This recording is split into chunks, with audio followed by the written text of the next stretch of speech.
परमेश्वर ने मुझे खास इंस्ट्रक्शंस दी हैं आप लोगों के लिए। आप चाहते हैं प्रभु आपको छुए इसी तरह से और आपके परिवार को छुए। प्रभु ने मुझसे खास आपके लिए मैसेज दिया है कि आप में से बहुतों को परमेश्वर नहीं छू रहा आपकी अपनी गलती की वजह से। कईयों की लाइफ में वो प्रार्थना कर रहे हैं और प्रभु ने छुएगा, लेकिन कुछ लोग सिर्फ इस वेट पे हैं कि प्रभु मुझे कब छुएगा।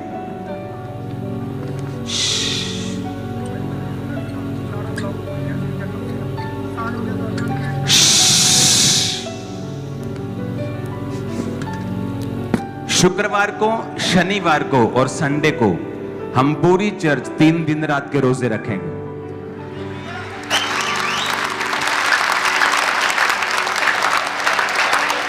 बाइबल में एक बात लिखी है बड़ी पावरफुल, लिखा शाऊल जब अंधा हो गया, जब वो परमेश्वर के लोगों को सताता था, और अंधा होने के बाद जब वो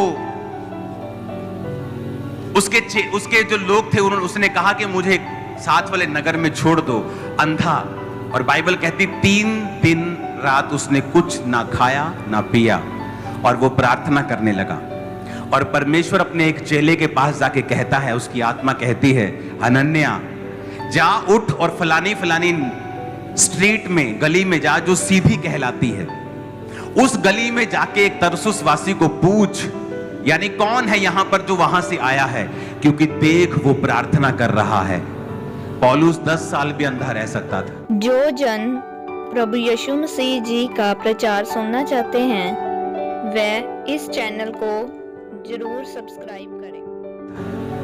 शाऊल 5 साल भी अंधा रह सकता था, लेकिन जैसे वो अंधा हुआ, वो क्योंकि वो यहूदी था और परमेश्वर के वचन को समझता था, और बाइबल कहती है उसने 3 दिन रात के उपवास रखे और परमेश्वर ने उन्हीं उपवासों में उन्हें चंगा किया। जिस यूरोप को आप आज क्रिश्चियन कॉन्टिनेंट के रूप में देखते हो, आज चाहे बेदारी वहां कम है या ज्यादा है, हम इसमें नहीं जाएंगे, लेकिन वहां हर जगह चर्च है, हर गली में चर्च है। वो मिशनरी यात्राएं किसने की थी? पौलुस ने। और जानते हैं पौलुस की शुरुआत कहां से हुई? ये तो हीलिंग हुई थी, ये तो पौलुस के जिंदगी की हीलिंग की शुरुआत थी। लेकिन पौलुस की दूसरी शुरुआत, जब मैं यहां पे प्रीच कर रहा हूं, तुम्हारे माइक्स बंद, इतनी कॉमन सेंस तुम में होनी चाहिए सब में, और मूवमेंट बंद कर दो, गवाहियां बंद कर दो, सोचना देखना सब बंद कर दो। पौलुस की दूसरी शुरुआत हुई जब वो पहली मिशनरी यात्रा के ऊपर गया। वो फोटो देखेंगे स्क्रीन के ऊपर, पौलुस की जो पहली मिशनरी यात्रा, मैंने अपने बाइबल से फोटो खींची है कि पौलुस की जो पहली मिशनरी यात्रा है पौलुस की। इसमें अभी आप जो नाम देख रहे हैं, मैं आपको आज की भाषा में बताता हूं ये कौन से देश हैं। ये तुर्की है, साइप्रस है, यूरोप का एरिया है, कुछ एशिया का एरिया है। जहां जहां पौलुस अपनी पहली, दूसरी और आगे अपनी यात्राओं में गया, वहां वहां बेदारी हुई और बड़े काम हुए। और आप जानते हैं पौलुस की पहली यात्रा कब शुरू हुई? बाइबल कहती है जब वो उपवास सहित प्रार्थना कर रहे थे, और सारी कलीसिया उपवास सहित प्रार्थना कर रही थी, तो परमेश्वर की आत्मा ने अपने लोगों को कहा, पौलुस और बरनबास को अलग कर दो उस काम के लिए जिस काम के लिए मैंने इन्हें चुना है। और कब कहा? जब वो उपवास सहित परमेश्वर की प्रार्थना कर रहे थे। पौलुस की लाइफ की हीलिंग कब हुई? जब वो उपवास सहित प्रार्थना कर रहा था। आज कलीसिया या तो उपवास करती है और या तो प्रार्थना करती है। उपवास करती है तो 5 बजे का उपवास है और 2 बजे उठते हैं कि रोटी लेट खाएंगे, खानी 12 बजे उठो, काम पे चले जाएंगे। ऐसा भी ठीक है कि आप काम पे चले जाएं, लेकिन क्या उत्तम है? अगर आपको छुटकारा चाहिए तो बाइबल कहती है आपको बाइबल के पैटर्न के ऊपर ही चलना पड़ेगा। परमेश्वर ने मुझे बताया है कि वो आपके परिवारों में छुटकारा देगा इन हफ्तों के अंदर। अगले संडे मैं आपको यहां पे सरमन नहीं दूंगा इतना लंबा। अगले हफ्ते आप शुक्रवार को फास्ट करेंगे डे नाइट, शनिवार को फास्ट करेंगे, संडे को फास्ट करेंगे। और आप अगर स्टूडेंट हैं तो कोशिश करिए छुट्टी कर लीजिए अगर कोई बड़ा एग्जाम नहीं है। अगर काम से छुट्टी कर सकते हैं छुट्टी कर लीजिए। यहां पर भी प्रेयर होगी, अगर आप यहां नहीं आ पा रहे हैं अपने घर पर प्रेयर कीजिए, लेकिन प्रेयर कीजिए, अपने बच्चों को साथ लीजिए। आपके बच्चे डे नाइट के फास्ट नहीं रख सकते, छोटे हैं, उन्हें डे का फास्ट रखवाइए 5 बजे तक। पूरा परिवार मिलके इन 3 दिनों में प्रार्थना कीजिए। मैं आपके साथ फास्टिंग में हूंगा। संडे हम लंगर के साथ उस फास्टिंग को ओपन करेंगे। ये 3 दिन और संडे आप फुल फैमिली यहां पर होंगे, क्योंकि जो मेरी फुल टीम और मैं जो हम डे नाइट के फास्ट में होंगे, आपको अकेले को ऑयल से आपके परिवार को हम मसा करेंगे अगले संडे। परमेश्वर ने मुझे ये स्पेशल आपको करने के लिए बोला है ताकि मैं आपको अलग घोषित करूं कि हम दुनिया से अलग हैं फास्टिंग में, प्रेयर में। क्योंकि जब तक आप परमेश्वर के सामने कुर्बानी और सैक्रिफाइस नहीं करेंगे, आपको कभी आवाज नहीं पता चलेगी कि आपको क्या करना है। अपने घुटनों के बाहर आकर बोलो, परमेश्वर मेरी स्पिरिचुअल आईज को, ईयर्स को, आंखों को, कानों को, आत्मिक आंखों और कानों को आप खोल दें। आज जो कुछ मैं सुनूं मेरी जिंदगी सेम न रहे। ऊंची आवाज से बात करो परमेश्वर से।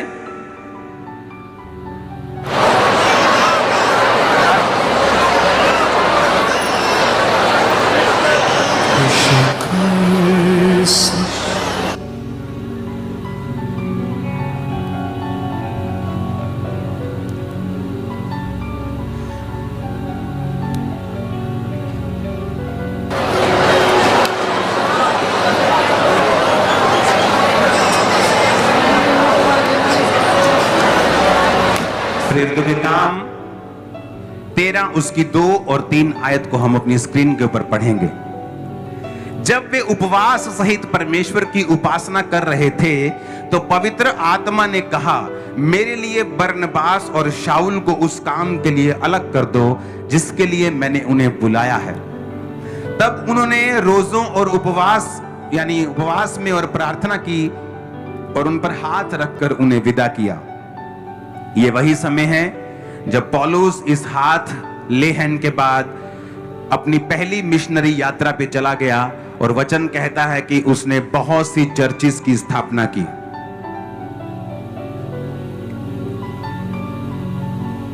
एक वचन जो पवित्र आत्मा ने अभी मुझे बोला है, आप स्क्रीन पे शायद उसे ना देख पाए, टीम उसे जल्दी से निकाले। प्रेरितों के काम 10 उसकी 38 आयत को हम पढ़ेंगे। उसमें लिखा है कि प्रेरितों के काम 10 उसकी 38 आयत, उसमें लिखा है, परमेश्वर ने किस रीति से यीशु नासरी को पवित्र आत्मा और सामर्थ से अभिषेक किया, वह भलाई करता और सबको जो शैतान के सताए थे अच्छा करता फिरा। अपने पड़ोसी को बोलो, यीशु मसीह जो शैतान के सताए हुए थे उनको अच्छा करता फिरा, क्योंकि परमेश्वर उसके साथ था। आमीन। यीशु मसीह जहां लिखा है वहां पर आप वचन लिख दें। जहां यीशु मसीह लिखा है ना, वहां वचन सोचे वहां वचन है, तो इस वचन को हम दोबारा पढ़ेंगे। जहां यीशु मसीह लिखा है वहां हम वचन लिख देंगे और दोबारा पढ़ेंगे। अब पढ़ेंगे, परमेश्वर ने किस रीति से वचन को पवित्र आत्मा और सामर्थ से अभिषेक किया। यीशु मसीह कौन था? आदि में कौन था? वचन परमेश्वर के साथ था। इमेजिन करो कि वचन खुद देहधारी होके पृथ्वी के ऊपर आया, पर फिर भी उसे पवित्र आत्मा और सामर्थ से अभिषेक किया गया ताकि वो शैतान के सताए हुए लोगों को चंगा कर सके। उत्पत्ति उसकी 1 में लिखा है, आदि में परमेश्वर ने आकाश और पृथ्वी की सृष्टि की। पृथ्वी बेडोल और सुनसान पड़ी थी और गहरे जल के ऊपर अंधियारा था, तथा परमेश्वर का आत्मा जल के ऊपर मंडराता था। जब परमेश्वर ने कहा उजाला हो जाए तो उजाला हो गया। अब यहां पर दो वचन हैं। एक वचन में यह लिखा है कि पृथ्वी बेडोल थी, सुनसान थी और परमेश्वर का आत्मा जल के ऊपर मंडराता था। प्रभु का आत्मा जल के ऊपर था तो भी वो पृथ्वी बेडोल थी और सुनसान थी। परमेश्वर की आत्मा की हुजूरी होने के बावजूद भी उसकी लाइफ में कोई शेप नहीं थी। लेकिन जब बाइबल कहती परमेश्वर ने कहा, वचन की एंट्री हुई, तो वचन कहता है जब परमेश्वर ने कहा उजाला हो जाए तो उजाला हो गया। और नए नियम में वो कहता है कि वचन जो धरती के ऊपर था वो अपने आप काम नहीं कर सकता था जब तक उसे पवित्र आत्मा और सामर्थ्य से अभिषेक नहीं किया गया। इसका मतलब क्या कि जब भी आपकी लाइफ में कुछ पैदा होना होगा, वहां दो चीजें होनी जरूरी हैं। अकेला वचन भी आपको कुछ नहीं कर सकता, अकेला आत्मा भी कुछ नहीं कर सकता। आपको परमेश्वर की आत्मा की हुजूरी भी चाहिए अपनी लाइफ में, और आपको परमेश्वर का वचन भी चाहिए जो आप अपने मुंह से बोले, और परमेश्वर का आत्मा जो आपकी हुजूरी, आपकी उसकी जो हुजूरी आपकी लाइफ में है, उस वचन को पकड़े जो आपके मुंह से निकला है और उसकी उत्पत्ति कर दे। किस चीज की उत्पत्ति करेगा? आपकी चंगाई की उत्पत्ति करेगा, एक नई बेबी की उत्पत्ति करेगा, एक नए बिजनेस की उत्पत्ति करेगा, डिप्रेशन से मुक्ति की उत्पत्ति करेगा। जो कुछ आप बोलेंगे, अगर प्रभु की प्रेजेंस आपकी लाइफ में है तो वो उस चीज की उत्पत्ति कर देगा। कितने मेरी बात को समझ रहे हैं? अब अगर वचन को खुद यीशु मसीह को बिना पवित्र आत्मा और सामर्थ्य से काम नहीं वो कर सकते थे, बिना सामर्थ्य और पवित्र आत्मा के अभिषेक के, बाइबल कहती है उन्होंने अपने धरती पर काम शुरू नहीं किया, वेट की 30 साल के जब वो हुए। और बाइबल कहती है 33.5 साल तक उन्होंने काम किए। जब वो पवित्र आत्मा के बपतिस्मे को पाया, पवित्र आत्मा को पाया, उन्होंने फिर परमेश्वर के कामों को करना शुरू किया। और वचन कहता है किस तरह परमेश्वर ने प्रभु यीशु मसीह नासरी को पवित्र आत्मा और सामर्थ्य से अभिषेक किया, और वो शैतान के सताए हुए लोगों को चंगा करता था क्योंकि परमेश्वर उसके साथ था। और वचन कहता है आदि में परमेश्वर का आत्मा जल के ऊपर मंडराता था, लेकिन तब भी पृथ्वी बेडोल और सुनसान थी। आज आपकी लाइफ में अगर किसी चीज की जरूरत आपको है तो वो है पवित्र आत्मा की हुजूरी। और पवित्र आत्मा की प्रेजेंस को अपनी लाइफ में बनाए रखने के लिए आपको डिवोटेड लाइफ चाहिए होती है। आपको ऐसी समर्पित जिंदगी चाहिए होती है जो बेसिक ना भूले। आप रोज सुबह उठते हैं, वही रोटी, वही चावल, वही दाल, वही सब्जी खाते हैं। ऐसा तो नहीं होता कि आप रोज सुबह उठे और कहें नहीं मैंने कल भी रोटी खाई थी, आज मैं घास खाना चाहता हूं, मैं 2 साल से रोटी सब्जी चावल ये दाल खा रहा हूं, आज मैं कुछ पत्थर खाना चाहता हूं। आप कभी ऐसा नहीं कहते। आप वही रोटी, वही चावल, वही दाल रोज खाते हैं और आप बोर नहीं होते। वही चीजें आप रोज खाते हैं क्योंकि आप उन्हें फ्रेश खाते हैं। चाहे वो चावल 2 साल पहले का पैदा हुआ हो, लेकिन जब आप उसे खाते हैं आप उसे ताजा खाते हैं। ये ड्रोन बंद कर दो, लोग डिस्ट्रैक्ट हो रहे हैं। हालेलुया। कितने मेरी बात को समझ रहे हैं? जब आप परमेश्वर के वचन में से खाते हैं फ्रेश, आप रोज प्रेयर करते हैं, आप रोज बाइबल पढ़ते हैं, आप रोज परमेश्वर के प्रेजेंस में होते हैं, उपवास करते हैं, आपकी लाइफ सेम नहीं रहती।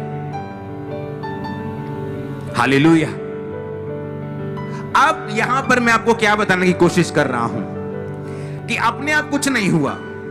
वहां पर एक व्यक्ति, प्रेरितों के काम 9 उसकी 9 से 12 में लिखा है, वो 3 दिन तक ना देख सका, ना खाया, ना पिया। दमिश्क में हनन्याह नामक एक चेला था, उससे प्रभु ने दर्शन में कहा, हे हनन्याह। उसने कहा हां प्रभु। प्रभु ने कहा उठकर उस गली में जा जो सीधी कहलाती है, और यहूदा के घर में शाऊल नामक एक तरसुस वासी को पूछ, क्योंकि देख वो प्रार्थना कर रहा है। जब आप प्रार्थना कर रहे हैं उपवास के साथ, परमेश्वर आपको देखता है। आपकी परीक्षा लंबी नहीं चलती, आप जब यहां पे होंगे शुक्रवार शनिवार डे नाइट के फास्ट, अगर आप बड़े हैं, आप 15 साल से ज्यादा आपकी उम्र है, 12 साल ज्यादा आप कर सकते हैं, डे नाइट के फास्ट हम करेंगे।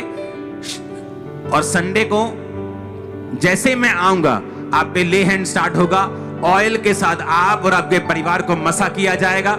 और मैं आपको प्रॉमिस करता हूं लाइफ कभी सेम नहीं होगी और डिलीवरेंस आपकी लाइफ का हिस्सा होगी। आमीन। मेरे को ऊंचे वाला चाहिए। और मेरी फुल बाइबल कॉलेज वो 3 दिन तक बंद रहेगा। बाइबल कॉलेज में भी हम फास्टिंग और उपवास में रहेंगे, सब मेरा लोग फास्टिंग उपवास में रहेंगे और वही लोग आप पर ले हैंड करेंगे और मैं ले हैंड करूंगा जो फास्टिंग में होंगे और उपवास में होंगे। और उसके बाद लंगर होगा, जैसे बैठ के हम खाते हैं क्रिसमस के टाइम, वैसे ही हम इस जगह और पीछे जो क्रिकेट ग्राउंड है बड़ी, वहां पर भी इंतजाम होगा ताकि हम आराम से वो चीजें कर सकें। आपको उपवास करना है और आपको बाइबल पढ़नी है और प्रार्थना करनी है। सुनो मेरी बात, जब तक आप उपवास प्रार्थना नहीं की, देखो परमेश्वर की कितनी बड़ी योजना थी कि परमेश्वर एक पूरे एरिया को बचाना चाहता था। आज जहां एशिया में, एशिया माइनर में जहां लिखा है, आज जहां पर यूरोप में पूरी जगह आप क्रिश्चियनिटी को देखते हो,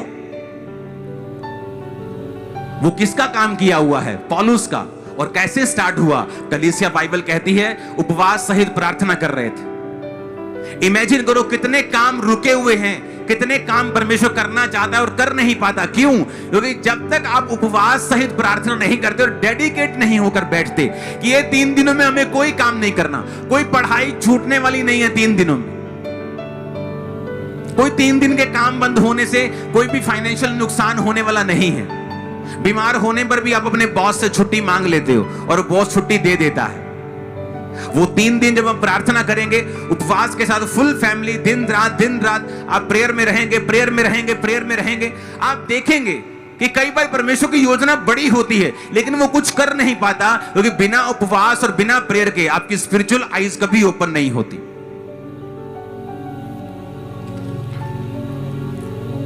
लूका 22 उसकी 35 में लिखा है, फिर उसने उनसे कहा, किसने उनसे कहा? यीशु ने।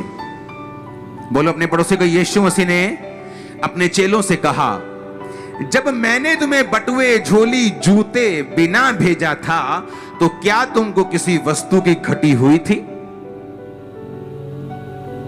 इसकी अगली आयत भी निकाल के रखो जरा, और अगर है तो उसे स्क्रीन पे दे दो। उन्होंने कहा किसी वस्तु की नहीं। क्या कहा उन्होंने? परमेश्वर ने क्या पूछा? परमेश्वर कहता मैंने तुम्हें एक मिशनरी यात्रा में भेजा और मैंने तुम्हें बटुआ नहीं लेने दिया, झोली नहीं लेने दी, जूते नहीं लेने दिए एक्स्ट्रा। क्या तुम्हें किसी चीज की घटी हुई? कहते परमेश्वर हमें किसी भी चीज की घटी नहीं हुई। क्यों? क्योंकि उनको भेजने वाला कौन था? परमेश्वर का आत्मा। परमेश्वर भेजने वाला था उनको। आज किन लोगों की लाइफ में घटी है? जिनको परमेश्वर ने नहीं भेजा, जो काम कर रहे हैं वो जानते नहीं कि परमेश्वर की अगुवाई इसमें है कि नहीं है।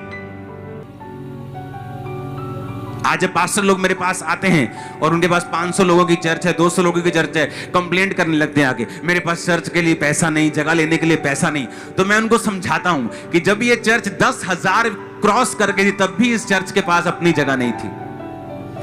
7 साल में 8 चर्चिस बदली हमने।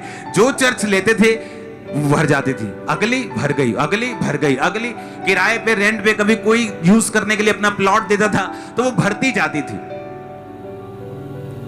लेकिन मैं एक बात कहता हूं, अगर परमेश्वर ने आपको भेजा है तो क्या आपको किसी चीज की घटी हो सकती है? नहीं। तो ये सेवकाई को मैंने कहा था लोगों को कि मैं कभी भी फॉरेन में जाके अपने हाथ को नहीं फैलाऊंगा। अगर प्रभु ने मुझे भेजा है, मुझे किसी वस्तु की भी घटी नहीं होगी। पहले तो अपनी पॉकेट से चर्च के लिए मैं खर्चा करता था कि जब तक थोड़ी सी दरियां, थोड़ा सा टेंट है, थोड़ा सा साउंड है, तो मेरी पॉकेट मनी से। जब लोग बढ़ने शुरू हुए तो तब चर्च में ऑफरिंग कलेक्ट होनी शुरू हुई। उससे पहले ऑफरिंग भी कलेक्ट नहीं होती थी। बक्सा लगा रहता था पीछे, जिसने डालना है डाल दो। अगर परमेश्वर ने आपको भेजा है, अगर परमेश्वर ने कोई काम करने के लिए कहा है, तो खुदा ने कहा अपने चेलों से कि जब मैंने तुम्हें एक बड़ी मिशनरी यात्रा में भेजा और बिना झोली, बिना बटुए के, बिना किसी फाइनेंशियल सपोर्ट के, बिना किसी जूते के, एक्स्ट्रा कोई चीज तुम्हें नहीं दी, क्या तुम्हें किसी चीज की घटी हुई? चेले क्या बोले? कहते किसी वस्तु की नहीं। दे सेड नथिंग, कुछ भी कमी नहीं थी। तो आज का विश्वासी, क्या आप जानते हैं कि परमेश्वर आपको कहां भेज रहा है? किस पढ़ाई के एंगल में आपको मेडिकल करने के लिए कह रहा है कि नॉन मेडिकल? क्या वो आपको ब्यूटी पार्लर का काम करने के लिए कह रहा है? क्या आपको एक कपड़े की शॉप खोलने के लिए कह रहा है? क्या वो आपको यहां सेवा करने के लिए कह रहा है या किसी दूसरे शहर में कह रहा है? आज बहुत से लोग सफर कर रहे हैं क्योंकि वो वहां नहीं हैं जहां उन्हें होना चाहिए। और कहां होना चाहिए ये कैसे मालूम होगा? जब आप राइट संगति में होंगे, जीवित चर्च के साथ जुड़े हुए होंगे, उपवास और प्रार्थना कर रहे होंगे, तब परमेश्वर का आत्मा आपसे बात करेगा। अगर हम रोज दिन के 2-3 घंटे टीवी में बिताएंगे, मैं आपको दावा करता हूं परमेश्वर का आत्मा आपसे बात नहीं कर पाएगा। क्योंकि परमेश्वर की आवाज को सुनने के लिए आपको सारी डिस्ट्रैक्शंस खत्म करनी पड़ती है। एक दिन मैंने कहा, परमेश्वर मैं बहुत कंफ्यूज हूं। ये आई थिंक 10 साल पहले की या उससे पहले की बात होगी। आई थिंक मैं तब मैरिड नहीं था, उससे पहले की बात है। ये तो 10-12 साल हो गए होंगे। तो मैं परमेश्वर का, परमेश्वर मुझे मेरी चर्च सबसे बड़ी हो चुकी थी, पंजाब की सबसे बड़ी चर्च थी। मैंने कहा परमेश्वर मुझे तसल्ली नहीं, मुझे गाइड कर, मेरी अगुवाई कर। तो मेरे अंदर पवित्र आत्मा ने कहा कि यहां पर बैठ के प्रार्थना मत कर, चला जा दूर जाके प्रार्थना कर। मैं दूर चला गया गाड़ी में, वो जाके हिमाचल की एंट्री में जब मैं पहुंचा तो वहां बहुत से खाइयां शुरू हो जाती। तो मैंने अपने ड्राइवर को बोला कि यही गाड़ी रोक दे, मुझे नीचे खाई में जाना है। कहते नीचे कि मैं नीचे खाई में जाना है मुझे। मैं अकेला खाई में था उधर। मैं नीचे गया, खाई में जाता और मुझे एक स्थान मिला, बैठ के मैं प्रेयर करने लगा। और परमेश्वर ने मुझे बताया कि आने वाले समय में तू बैठा होगा और लोग टीवी पर और स्क्रीन पर देखेंगे और लाखों लोग तुझे देखेंगे। और ये टीवी और स्क्रीन की चर्च जो आप अभी देख रहे हो कि कुछ साल पहले शुरू हुई, ये एक्चुअल में बहुत साल पहले शुरू हो चुकी थी, लेकिन आत्मा में। ये कैसे परमेश्वर ने बात की मुझे? जब मैं प्रेयर में, मैंने अलग स्थान, मैंने कहा मुझे अलग जाके प्रार्थना करनी है। और मैं प्रार्थना करता गया, खाई में रहा। मुझे प्रार्थना करते जब घंटों हो गए, वो बात अलग है। जब मैं ऊपर आया तो बाहर एक आदमी था, बोला जय मसीह की। वहां भी मुझे जानने वाला कोई था। मैं कहा तो पीछा ना छटियो है। लेकिन मैं आपको एक बात कह रहा हूं, अगर कलीसिया अपने आप को अलग नहीं करेगी और अपनी लाइफ में जो बेसिक है उसे वो नहीं अपनाएगी, उपवास और प्रार्थना के साथ वो परमेश्वर के सामने नहीं जाएगी, तो कई बार आपको ये मालूम नहीं हो पाता कि मुझे किस दिशा में चलना है, मुझे क्या करना है। तो हम अगले 3 दिन, शुक्र शनि ऐत, हम डे नाइट के फास्ट करेंगे और एतवार की फास्टिंग मैं आपको खुलवा दूंगा। यहीं पर लंगर के साथ हम फास्टिंग खोलेंगे। और मैं आपको बता रहा हूं, स्पिरिचुअल लाइफ सेम नहीं होगी। प्रभु आपसे बात करेंगे, आपके बच्चों से बात करेंगे।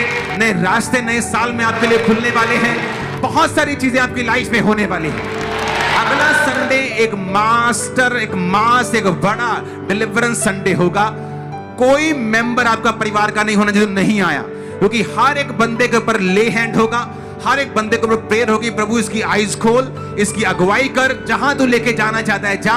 और मैं आपको बता रहा हूं और घोषणा करता हूं, भविष्यवाणी करता हूं, लाइफ सेम नहीं है। नेक्स्ट संडे से आमीन ऊंचा चाहिए चर्च। हालेलुया। आप इमेजिन करो, मेरे को नीड महसूस होती थी कि नहीं मुझे जाना है, मुझे प्रेयर करनी है, और प्रेयर में परमेश्वर मुझसे बात करता था। क्या मैं वैसे धर्मी नहीं था?